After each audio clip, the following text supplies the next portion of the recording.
തണുത്ത് ചാവും, മുങ്ങി ചാവത്തില്ല, തണുത്ത് ചാവും. അത്രയ്ക്ക് നല്ല ഐസ് വെള്ളം.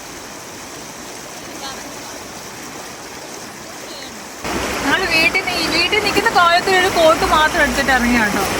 കാരണം ഒരു ദിവസം ഫുള്ളും വെളിയിൽ ഇറങ്ങാത്തോണ്ട് ബോഡി നല്ല ചൂടായിട്ട്. ഇവിടെ ഈ പുല്ലിൻ്റെ മുകളിലൊക്കെ ചെറിയ രീതിയിൽ മഞ്ഞ് കണ്ടിട്ടുണ്ടോ. അതുകൊണ്ടാണ് ഞാൻ ആദ്യം വിചാരിച്ചത്, ഞാൻ അവളോട് പറഞ്ഞു, എടി പുല്ലിനെല്ലാം ഫംഗസ് പിടിച്ചിരിക്കും, പുല്ലിനൊക്കെ ഫംഗസ് പിടിച്ചേക്കാൻ ഞാൻ അവളോട് പറഞ്ഞു. അപ്പോൾ അവൾ പറഞ്ഞു, അപ്പോൾ വെച്ചാൽ ഫംഗസ് അല്ല, ഐസ് വീണ് കിടക്കുമെന്ന് പറഞ്ഞിട്ട് അതിങ്ങനെ പുല്ല് ഒടിച്ച് കാണിച്ചപ്പോൾ അകത്തേന്ന് ഐസ് പീസ് ഇങ്ങനെ.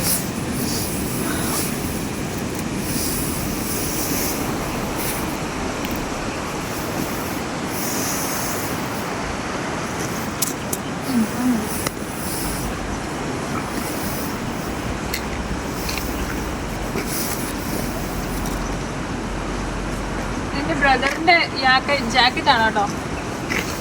ഞാൻ ചുമ്മാ ഷോയ്ക്ക് തൽക്കാലത്തേക്ക് എടുത്തിട്ടാണ്. ഭയങ്കര ലൂസാണ്, പക്ഷെ നല്ല ചൂട് കിട്ടണം.